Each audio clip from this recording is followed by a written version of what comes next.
O que nós temos é a expressão eleitoral e política de um fenômeno, que é um fenômeno social mais profundo. E esse fenômeno social mais profundo, ele basicamente ele, é causado, ele é o produto, ele é, enfim, em grande medida, o resultado de uma sociedade desenvolvida, capitalista desenvolvida, a economia mais importante do mundo, enfim. No entanto, que atravessou nos últimos 20 anos um processo de crescente polarização social. Polarização social que se manifesta, em primeiro lugar, no nível da economia, com um aprofundamento da concentração de renda, né, como um dos efeitos dessa polarização econômica, com uma transformação bastante significativa da economia americana, que avança de forma muito acelerada na direção de uma economia organizada em torno de serviços e que se desindustrializou progressivamente, ou seja, externalizou a produção da manufatura, né, em especial das formas mais complexas de manufatura. Atrelado a isso, você tem uma economia que progressivamente foi eliminando aquelas posições dentro do mercado de trabalho que eram posições consideradas intermediárias. Dentro das empresas, principalmente, você tem um achatamento, né, dessas empresas, em grande medida motivado ou causado pela intensificação da competição econômica atrelada a transformações de base tecnológica, com sistemas de informação que substituem essas camadas intermediárias. A combinação disso tudo acabou fazendo com que, do ponto de vista econômico, né, poucos se beneficiassem, de fato, dos surtos de progresso econômico que tem ocorrido desde a década de 90, a despeito de não ser exuberante, você tem pequenos ciclos de crescimento econômico.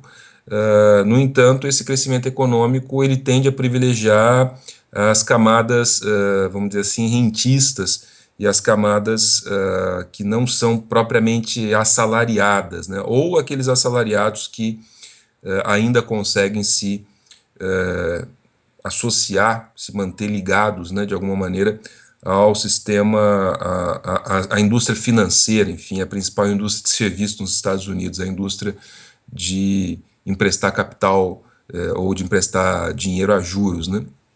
Então isso tudo fez com que, no agregado, a desindustrialização e esse achatamento das hierarquias, né, a eliminação dessas posições intermediárias, produzisse uma polarização social, um efeito bastante degradante em termos de distribuição de renda, né? Então você tem, mesmo hoje em dia, mesmo com uma retomada, né, uma pequena retomada, discreta, porém importante, depois da crise de 2008, você percebe nitidamente que os trabalhadores e a classe média, as classes médias, os setores intermediários, eles não se beneficiam disso que a gente pode perceber do ponto de vista da retomada da atividade econômica, né? Então, os empregos que são oferecidos são empregos que pagam muito pouco, né? Normalmente gravitando em torno da faixa do salário mínimo americano. O salário mínimo, o salário mínimo nacional é alguma coisa em torno de 7 dólares e alguns centavos por hora, né? Então, os empregos que são oferecidos são empregos normalmente nessa faixa, que é uma faixa bastante comprimida da renda, né? A distribuição, evidentemente, para um país como os Estados Unidos, a distribuição do impacto disso é bastante desigual. Você tem ilhas de prosperidade, gentrificação, e ao mesmo tempo você tem ilhas também de incremento da desigualdade e de aprofundamento da pobreza.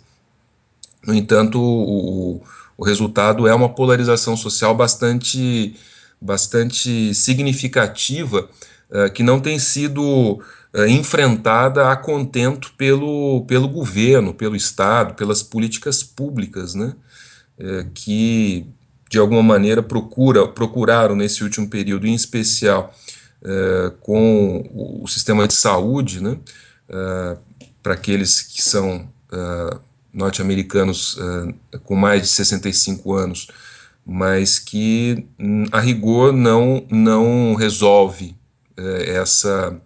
esse processo de polarização. E essa polarização ela acaba se traduzindo, né, em fenômenos políticos, né?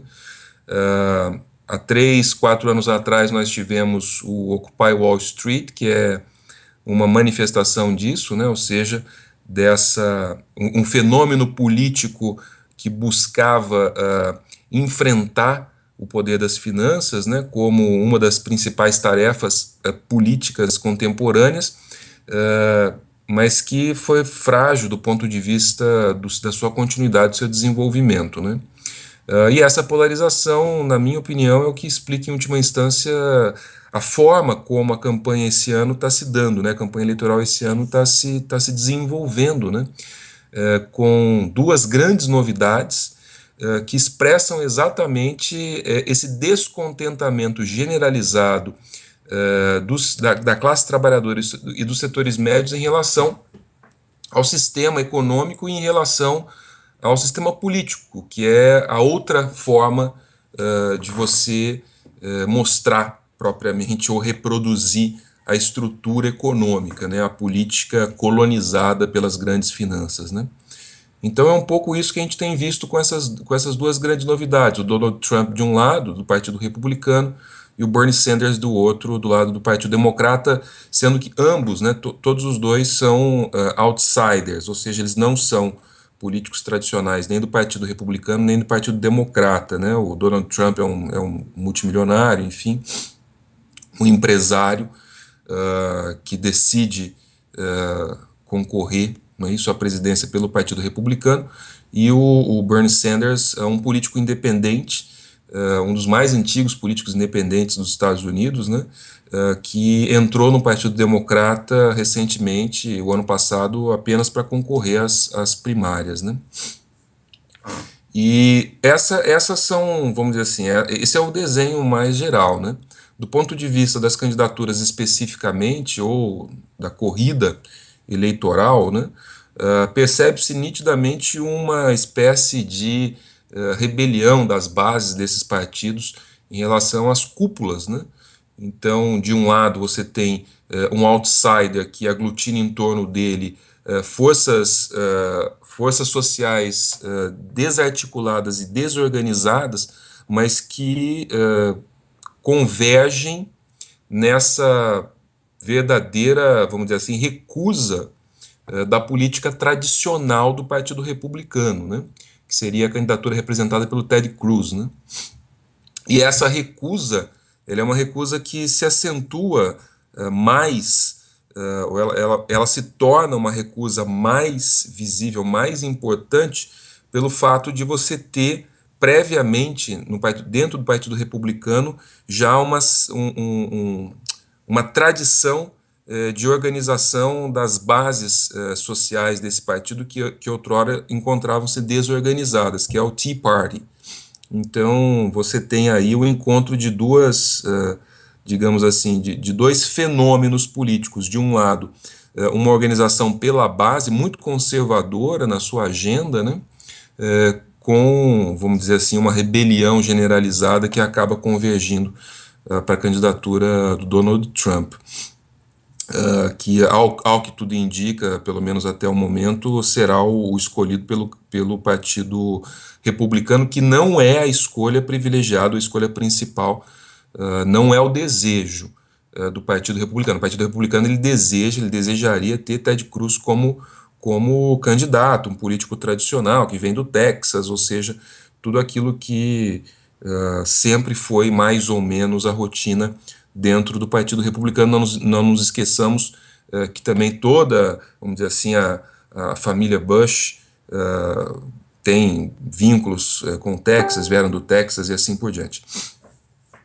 Por outro lado, você tem o Partido Democrata também com uma candidatura para o contexto americano, ou seja, uma candidatura de extrema esquerda, né, que é a candidatura de Bernie Sanders, autoproclamado um socialista democrático, cujos modelos são, vamos dizer assim, as sociais-democracias europeias, em especial escandinavas, com um flagrante processo, apoiando-se num flagrante processo de automobilização das bases sociais do Partido Democrata, de parte pelo menos, a parcela mais jovem, mais empobrecida em vários estados, né, do Partido Democrata, como a grande novidade, concorrendo, desafiando a Hillary Clinton, que é também uma candidata do mainstream, a principal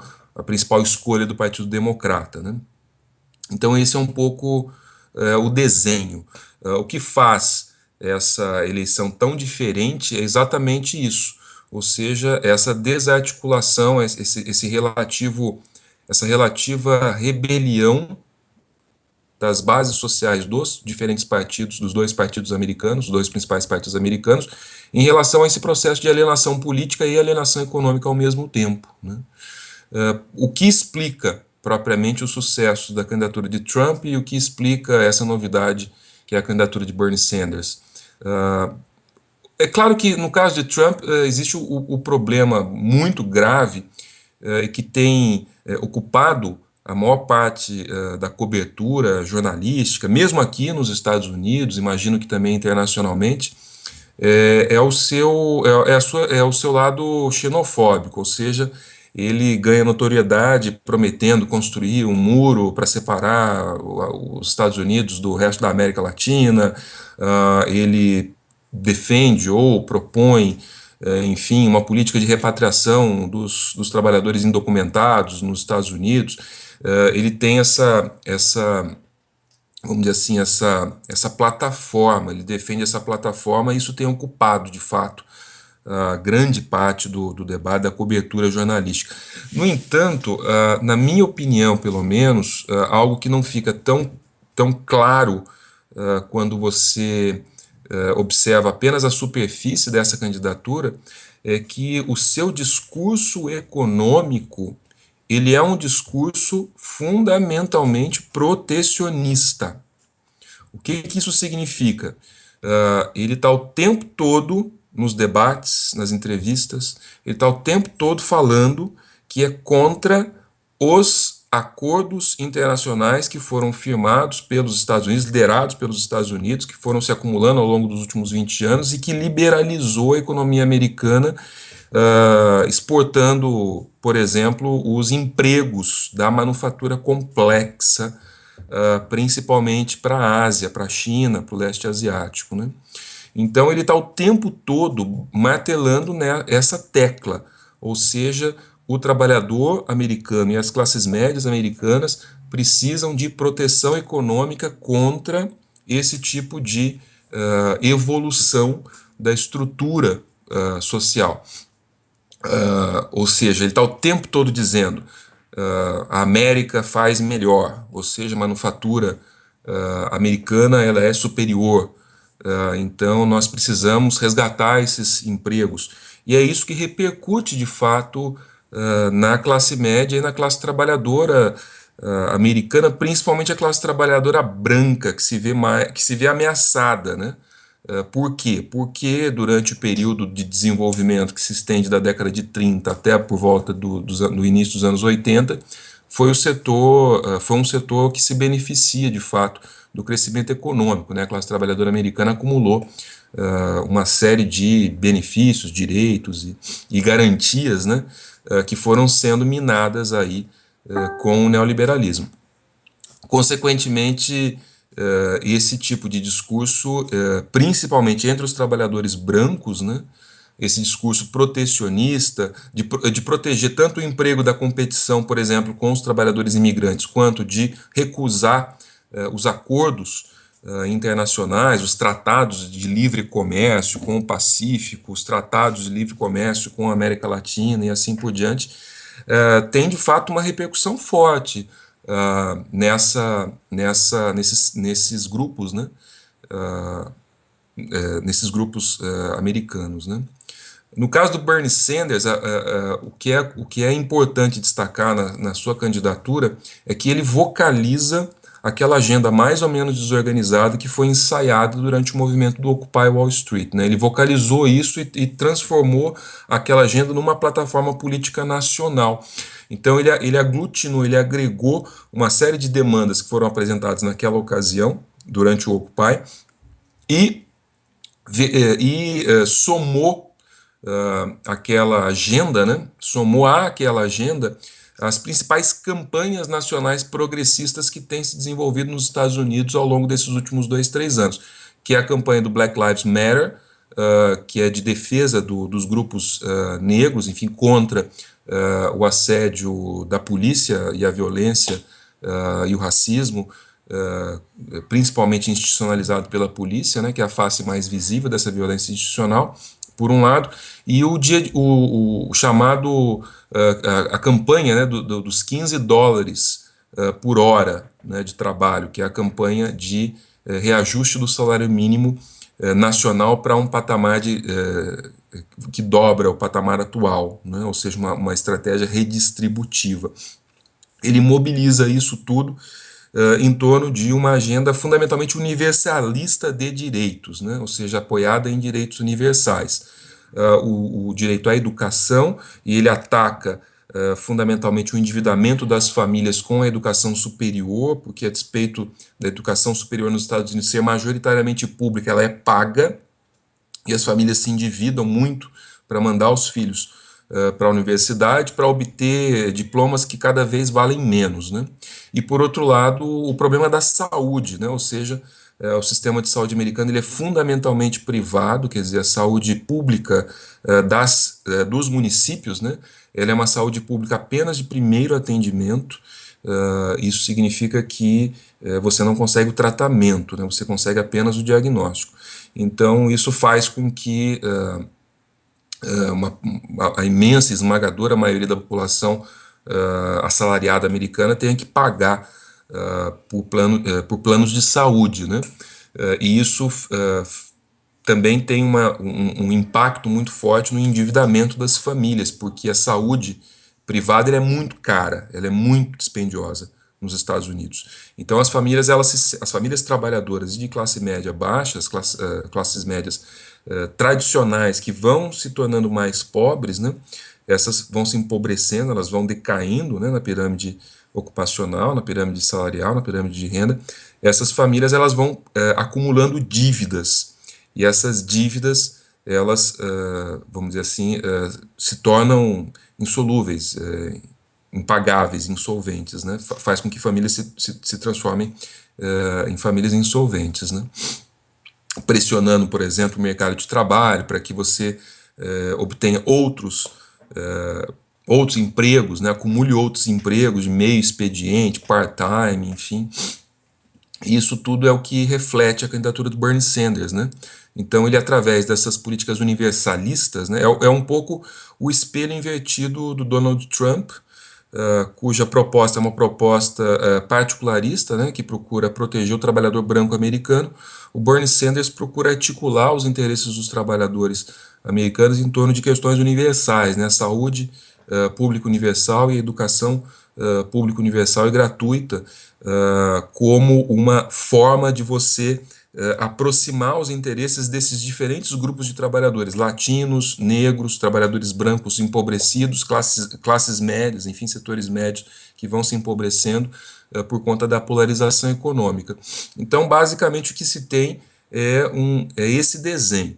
O que não supõe, não implica que nós teremos uma eleição polarizada em torno de Trump e Sanders, porque a rigor, quem está ganhando a corrida eleitoral do ponto de vista democrata é a Hillary Clinton, apoiada na máquina do Partido Democrata, apoiada nos milhões de dólares de financiamento das grandes corporações, principalmente de bancos, setores financeiros, bancos de investimento, e isso faz com que a sua campanha seja muito mais articulada, quer dizer, Bernie Sanders não pode, como é o caso de Donald Trump, contar com os seus próprios milhões de dólares para financiar a sua campanha, né?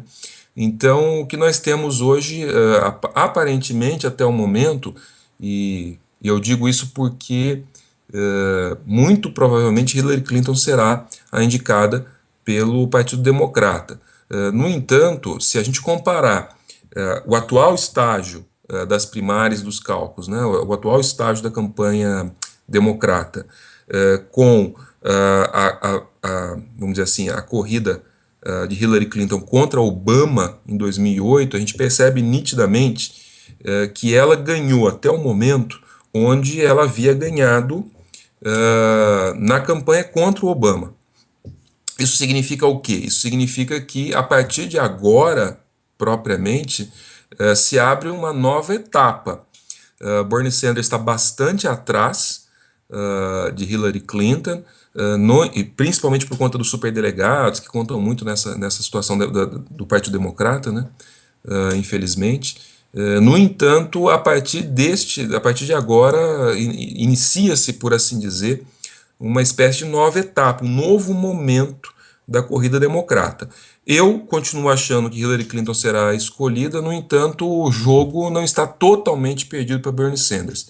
E numa eventual, digamos assim, numa eventual disputa entre Donald Trump e Hillary Clinton, que é o que se desenha, me parece que será uma disputa bastante difícil, bastante concorrida, exatamente por isso, porque o Trump ele encarnou esse desejo, né, de proteção social, de proteção dos setores tradicionais, né, da classe trabalhadora branca e das classes médias brancas nos Estados Unidos. E a Hillary Clinton, ela é a expressão da política tal como ela se encontra hoje. Ou seja, ela é a cara, fundamentalmente, da política americana, do sistema que aliena a política e aliena a economia da massa da população americana. Então, não me surpreenderia, sinceramente, se eventualmente Donald Trump fosse eleito presidente.